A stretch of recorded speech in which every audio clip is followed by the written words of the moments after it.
Johnny Mercer, the fifth biggest spend in the world. Why should Britain put up with having to spend any more than that?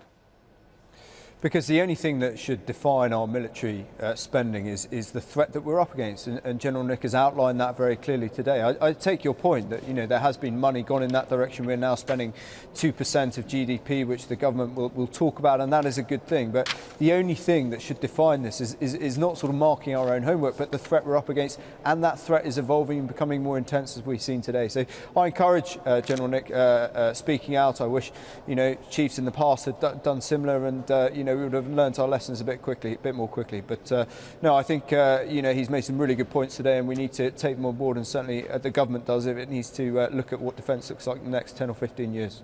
Ruth Smith, I mean, where does the two vast aircraft carriers fit in all this? I mean, they would have been a large number of soldiers and quick, response forces and the rest of it. All the things the General seems to want. Oh, let's be really clear. This is an extraordinary intervention that General Nick Carter has made today.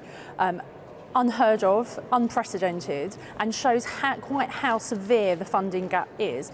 This shouldn't, though, be about either or. These are about the capabilities that we require, and then we find out where the money is coming from. We should not even be considering some of the cuts that are rumoured to our army. We have quite clear threats coming from Russia and from others. We now need to make sure that not only is the security and defence capability review separated out, so we're talking about security and defence, but then what we need and how we're going to pay for it to meet these threats. At the moment, this government seems to be starting with how much it costs and then working backwards. It's the wrong way to do, and Nick's intervention today was definitely the right way forward. Right, well, domestically, it's the fourth biggest department spend in the budget. Let me ask you first, Ruth Smith. Work and pensions is the next one down, health the next, and education the next. Which of those do you cut in order to provide the army with some more troops? This isn't about cuts, this is about choices. This isn't about cuts at all. This is about general taxation, where it comes from and how we're going to spend it. It's also about spending money properly and making sure we've got a steady drumbeat. I have huge concerns, as does the Select Committee historically, about the way in which MOD is procuring some of these projects and what that's really meaning for the budget. Let's remember that it was Hammond, as Defence Secretary, that volunteered some of the cuts that now we're starting to see manifest itself in the MOD. And he's going to have to find the money from the Treasury. Johnny Mercer, I mean, procurement is the issue, and one really does wonder very strongly whether we really did have the money to go buying the two most absurd ships. In a sense, nobody's buying aircraft carriers nowadays. They're regarded as a terrible target. Well, I disagree with that profoundly. I think the littoral environment where amphibious warfare is taking place, where these ships have a role to play, is actually a growth area. But I take your point that procurement has a lot to answer for. I'm not going to pretend that all the money that has been spent well. I would defend Philip Hammond, and when he was handling defence, I think he faced similar challenges. And there's no point looking backwards to what has gone wrong. We need a vision for defence. What is UK defence for? What does it look like in 10 or 15 years? And General Nick's contribution to that today is extremely welcome. Well, isn't a lot of this actually about cyber warfare, and in which case it's not really about numbers of troops on the ground, it's boffins in boxes?